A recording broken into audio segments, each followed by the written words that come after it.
चाहे आपके फेफड़े 1 मिनट में लगभग 16 बार आपके शरीर में ताजी हवा पहुंचाए या मस्तिष्क के संदेश 118 मीटर प्रति सेकंड की रफ्तार से दौड़े या आपके शरीर में आपका खून 790 किलोमीटर प्रति घंटे की यात्रा कर ले, हमारे शरीर के अंदरूनी रास्ते और हाईवेज पर हमेशा ट्रैफिक बना रहता है। पर मजे की बात यह है कि ये नॉन स्टॉप ट्रैफिक कभी जाम नहीं होता है। एक समय था साल 1886 का जब पहली मोटर कार इस दुनिया में बनी थी और इस समय से कई डेकेड्स तक सड़कें लगभग खाली ही रहा करती थी। और एक आज की दुनिया है जहां पर हर जगह पर सबसे ज्यादा ट्रैफिक जाम देखने को मिलता है। इस दुनिया का अब तक का सबसे लंबा ट्रैफिक जाम 18 फरवरी 1980 को शनिवार के दिन पेरिस और लियोन के बीच देखने को मिला था। ये ट्रैफिक जाम 176 किलोमीटर लंबा था और इसे साफ होने में कई घंटे लग गए। और ऐसा ही कुछ 12 अप्रैल 1990 में जर्मनी में देखने को मिला। दोस्तों, अब तक मैंने बताया दुनिया भर का ट्रैफिक जाम हमारे आज के इस यूनिक विषय के साथ मेल तो नहीं खाता है, लेकिन यकीन मानिए आज का हमारा ये वीडियो आपको प्रत्येक पॉइंट पे चौंकाएगा, क्योंकि आज के हमारे इस वीडियो में हम बात करेंगे ब्रह्मांड के सबसे जटिल मशीन हमारे शरीर की, हमारी बॉडी के ऐसे खतरनाक ट्रैफिक की जो कभी भी जाम नहीं होता है। यह एक धारा की तरह दिन रात बहता रहता है। हमारे शरीर के अंदरूनी घुमावदार रोड, एक्सप्रेस हाईवे, सीधे रास्ते, डाइवर्जन और कन्वर्जेंस से युक्त सड़कों को नियंत्रित करने के लिए हमारे शरीर में कोई भी लाल सिग्नल, टोल बूथ या स्पीड ब्रेकर्स नहीं है। फिर भी यहाँ 24 घंटे यातायात बिना रुके चलता रहता है और यहाँ का ट्रैफिक कभी जाम नहीं होता है, क्योंकि अगर यहाँ पर जाम लगा तो आपकी जिंदगी का जाम लग जाएगा। हमारे शरीर में जीव भौतिक की आवश्यकता के अनुसार कई जगह पर इस ट्रैफिक की गतिविधि तेज तो कई जगह पर धीमी होती है। हमारी रोजमर्रा की जिंदगी में मशगूल हम लोग शायद ही कभी इस आंतरिक यातायात के बारे में सोचते होंगे। खैर दोस्तों, आपने ये सोचा हो या ना सोचा हो, लेकिन आज मैं आपको ये सोचने पर विवश जरूर करूंगा। और जब हम इसके बारे में सोचना शुरू करते हैं तो हमारे दिमाग में सबसे पहला विचार आता है कि आखिर हमारे विचारों के ट्रैफिक की गति क्या होती होगी। दोस्तों, आपको बताने की जरूरत नहीं है कि हमारे शरीर में ये जो भी छोटी से छोटी या बड़ी से बड़ी गतिविधियां होती है, इन सभी गतिविधियों, इन सभी काम के पीछे हमारा मस्तिष्क, हमारा दिमाग होता है और हमारा दिमाग ही है जिसके कारण ये सब चलता रहता है। औसत इंसानी शरीर के दिमाग का वजन करीब 1400 ग्राम होता है और ये उस इंसान के शरीर के वजन का करीब 2% होता है। दोस्तों, हमारा दिमाग क्षमता के मामले में मानव शरीर रचना का सबसे उत्कृष्ट अंग है। इस प्रोसेसिंग सिस्टम के अंदर करीब 85 बिलियन न्यूरॉन्स होते हैं, जो करीब 150 ट्रिलियन न्यूरोनल जंक्शन से जुड़े हुए होते हैं और इन जंक्शंस को सिनेप्स कहा जाता है। दोस्तों, ये न्यूरॉन्स इतने हैं कि अगर आप न्यूरॉन्स की जनगणना काउंट करने के लिए बैठे और प्रति सेकंड एक न्यूरॉन्स गिने तो आपको इसे पूरे गिनने में करीब 3200 साल लग जाएंगे। और सिनेप्स की जनगणना करना तो सोचना भी मत दोस्तों, क्योंकि इसकी गिनती अगर आप करने बैठे तो वो 30 लाख साल तक खत्म नहीं होगी। बेशक ये बात आपको दिमाग हिला देने वाली लगे, लेकिन फ्रेंड्स, यही तो है हमारा दिमाग। अब फ्रेंड्स, इतने सारे फिजिकल यातायात के बीच से हमारे विचार पसार होते हैं, तो फिर विचारों की फ्रीक्वेंसी, विचारों की गति कितनी होगी? अब इस सवाल के जवाब देने के लिए तथ्यात्मक विषय को बीच में लाना होगा, क्योंकि हमारे दिमाग के न्यूरॉन्स की जनसंख्या खगोलीय 85 बिलियन से कम नहीं है और हमारे विचार हमेशा इन न्यूरॉन्स में उत्पन्न होते हैं। जी हाँ फ्रेंड्स, इन न्यूरॉन्स में ही हमारे विचार पैदा होते हैं। और अगर एक ही विचार में 85 अरब भाज्य की गणना शामिल है तो साइंटिफिक कैलकुलेशन भी इस कार्य के लिए नाकाम साबित हो जाएगा। और इसके उत्तर में इतने अंक और उसके पीछे इतने शून्य हो गए कि इस समस्त दुनिया में आज जितनी भी किताबें मौजूद हैं वो सभी मिलकर भी इस आंकड़े को अपने में जगह नहीं दे पाएगी। दोस्तों, हमेशा हमारे दिमाग में जब भी कोई विचार उत्पन्न होता है, मस्तिष्क में कई विद्युतीय गतिविधियां शुरू हो जाती है। यह एक साथ उठने वाली कई चिंगारियों के समान है। उस समय प्रत्येक न्यूरॉन संचार के लिए हमारा दिमाग 1 माइक्रोवाट ऊर्जा का उपयोग करता है। हमारे विचार मस्तिष्क के सेरेबल कोर्टेक्स नाम के अवयव में यात्रा करते हैं। मस्तिष्क की यह बाहरी परत है जिसे ग्रे मैटर के रूप में जाना जाता है। और फ्रेंड्स, क्या आप जानते हैं, यहाँ पर विचार 110 किलोमीटर प्रति घंटे की रफ्तार से दौड़ते हैं। और इसी गति का उपयोग करते हुए भारत की मास्टरमाइंड स्वर्गीय शकुंतला देवी ने सुपर कंप्यूटर क्रे 1 को 50 सेकंड के भीतर हरा दिया था। अब दोस्तों, आप समझे हमारे विचारों की गति कितनी तेज है। अब क्वेश्चन नंबर 2 है सबसे इंपॉर्टेंट। आखिर हमारे शरीर के रक्त की यात्रा की गति क्या है? तो यहाँ पर दोस्तों पहली बात समझ लीजिए कि एक औसत इंसान के शरीर में करीब 4.5 से 5 लीटर रक्त होता है और हमारा दिल इस टोटल रक्त को हमेशा प्रति मिनट करीब 72 बार धड़क कर पूरे शरीर में घुमाता है। और हमारे शरीर में ये रक्त करीब 4.8 से लेकर 6.5 किलोमीटर प्रति घंटे की गति से घूमता है। अब दोस्तों सबसे इंटरेस्टिंग बात, हमारे शरीर में कुल वेन्स यानी कि जितनी भी रक्त वाहिनियां हैं, इन सबको एक एक करके जोड़ दिया जाए तो उसकी लंबाई करीब 1 लाख किलोमीटर हो जाएगी। दोस्तों याद है ना, हमारी पृथ्वी का सरकमफियरेंस करीब 40,000 किलोमीटर है। यानी कि एक वयस्क इंसान में रक्त वाहिनियां इतनी होती है कि वो पूरी पृथ्वी को 2.5 बार लपेट सकती है। अब सोचिए कि आपको 6 किलोमीटर प्रति घंटे की रफ्तार से पानी एक से दूसरी जगह पर पहुंचाना हो तो कितना बड़ा पंप चाहिए। और अब ये सोचिए कि अगर ये पानी आपको 5 किलोमीटर दूर तक पहुंचाना हो तो कितना बड़ा पंप चाहिए होगा। और अब ये सोचिए कि ये पानी आपको 1000-2000 किलोमीटर दूर पहुंचाना हो तो कितना बड़ा पंप चाहिए होगा। आखिरकार ऐसा पंप तो इस दुनिया में अभी तक बना भी नहीं है।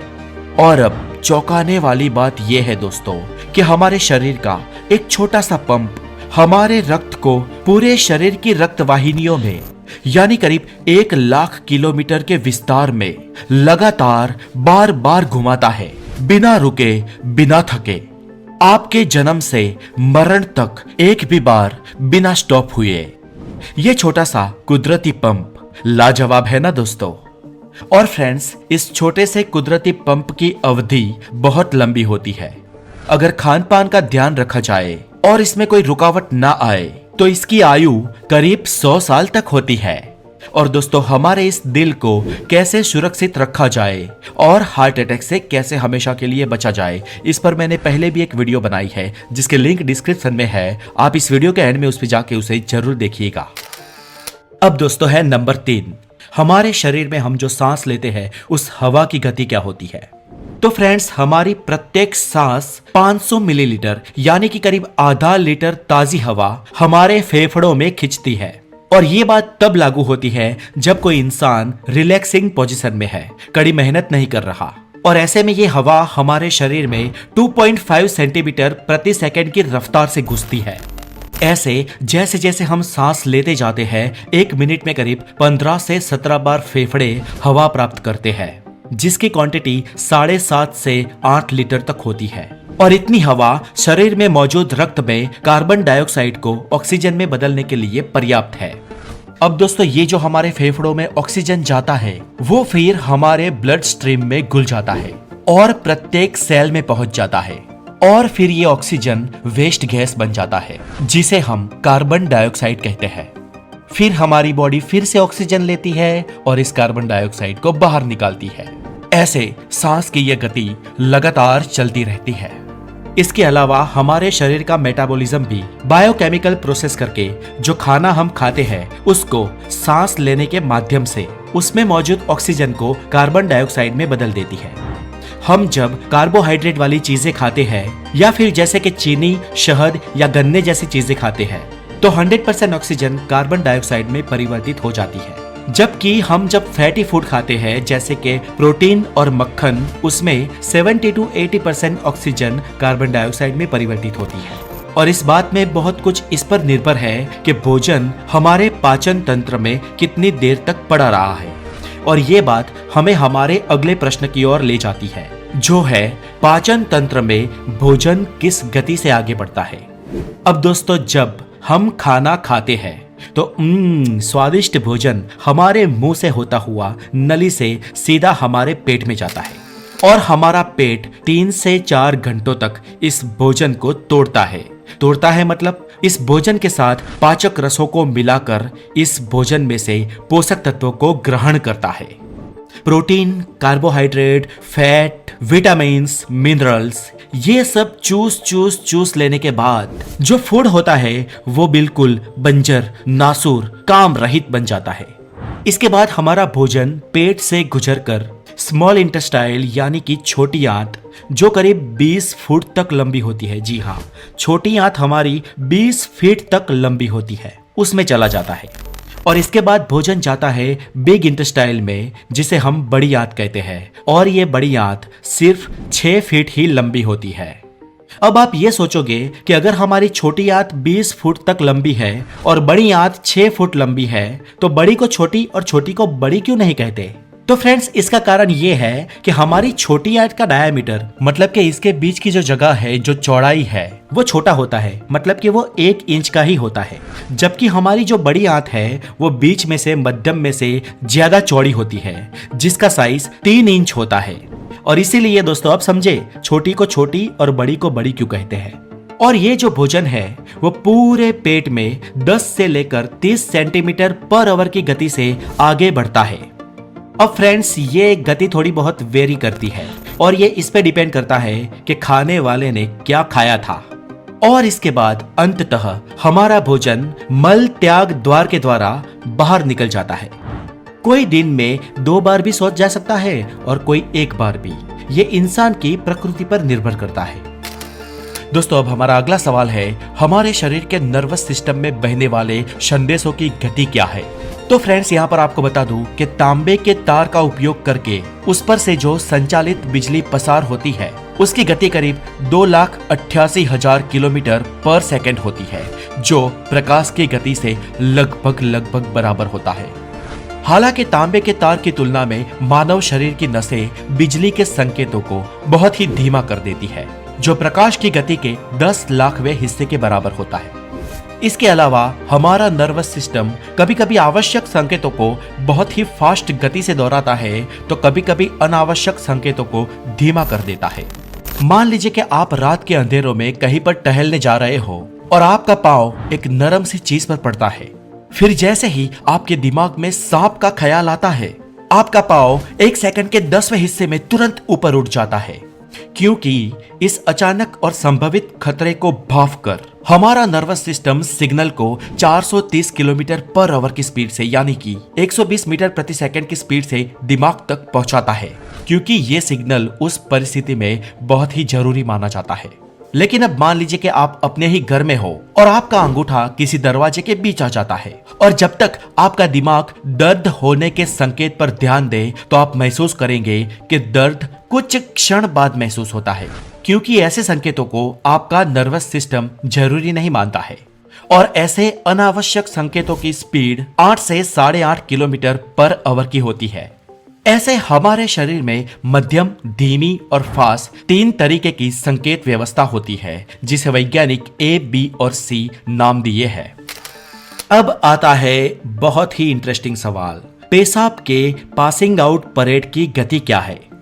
तो दोस्तों, हमारे दोनों गुर्दे यानी कि किडनी लगभग 1.5 लीटर यूरिन को अलग करने के लिए प्रतिदिन हमारे रक्त में 13 लाख निस्पंदन तत्वों का उपयोग करके फिल्टर करती रहती है, जिन्हें नेफ्रॉन के रूप में जाना जाता है।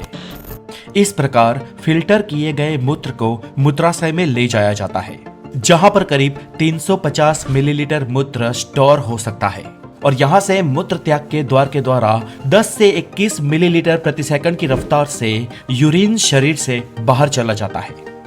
तो दोस्तों, ये है हमारे शरीर की आंतरिक गतिविधियां। लेकिन जब आप आराम से सोफे या कुर्सी पर बैठे होते हैं, तब ये गतिविधियां कुछ हद तक धीमी हो जाती है। हालांकि हमारे शरीर का एक ट्रैफिक ऐसा भी है जो किसी भी हाल में धीमा नहीं हो सकता है। उसकी गति सुनिश्चित है और उसे रोका भी नहीं जा सकता है।